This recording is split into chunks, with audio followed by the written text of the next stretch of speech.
Vous n'avez pas fini d'en entendre parler. C'est une enquête exclusive que vous propose Europe 1 ce matin sur le taser. Le taser, c'est ce pistolet à impulsion électrique utilisé par les forces de l'ordre qui a fait polémique.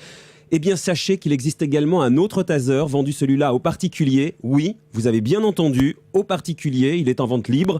Il n'est même pas considéré comme une arme. Europe 1 va plus loin ce matin avec vous, Guillaume Bier. Bonjour. Bonjour. Alors voilà comment ça se présente. Petite sacoche comme ça. Et à l'intérieur, on a les enveloppes. Voilà. Ça, c'est le taser C2 ou stopper C2, ça dépend des versions. C'est donc ça qui est vendu aux particuliers. Voilà. Vous voyez, attention, Julie a peur comme moi déjà. le petit laser rouge, vous l'avez sur vous. Et la lumière blanche ça à côté. c'est pour viser. Et si j'appuie, Oh là. Alors, il est à blanc votre taser là, manifestement. voilà. Alors là, rassurez-vous, j'avais pas mis de cartouche. D'accord. Mais on peut aussi l'utiliser comme ça, en contact direct, comme une matraque électrique. Ensuite, il y a des cartouches comme ça qui sont vendues séparément, que vous mettez à l'intérieur. Et alors là, c'est différent. Une fois que vous avez mis cette cartouche-là, si vous tirez avec, les deux trappes devant s'éjectent. Et là, il y a deux fléchettes qui partent jusqu'à 4,50 m et qui peuvent atteindre la personne.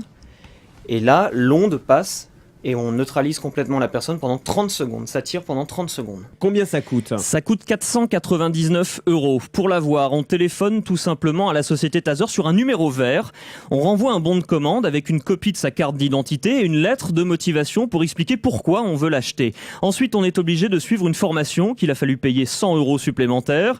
Et là, pendant un peu plus d'une heure, on se retrouve face à deux instructeurs, un de chez Taser, l'autre qui se présente comme policier. Il nous explique comment ça marche. On fait un tir d'essai sur une cible et on repart avec son arme en poche.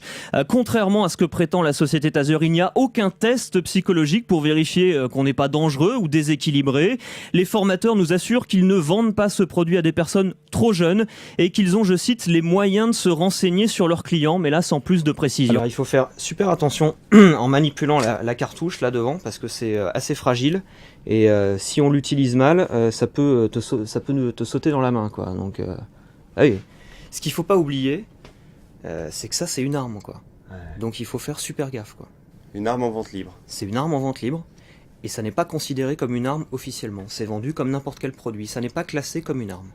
D'accord. C'est pour ça qu'on a décidé de faire le sujet. Et la seule garantie mise en avant par Taser, c'est que quand on tire avec, ça disperse une vingtaine de petits confettis sur lesquels il y a un numéro. C'est le numéro du client qui a acheté le Taser. C'est censé éviter les dérives, mais vous le savez, les armes, ça circule, ça se revend. Et le risque, c'est que ce Taser vendu comme une arme d'autodéfense soit utilisé comme une arme d'attaque.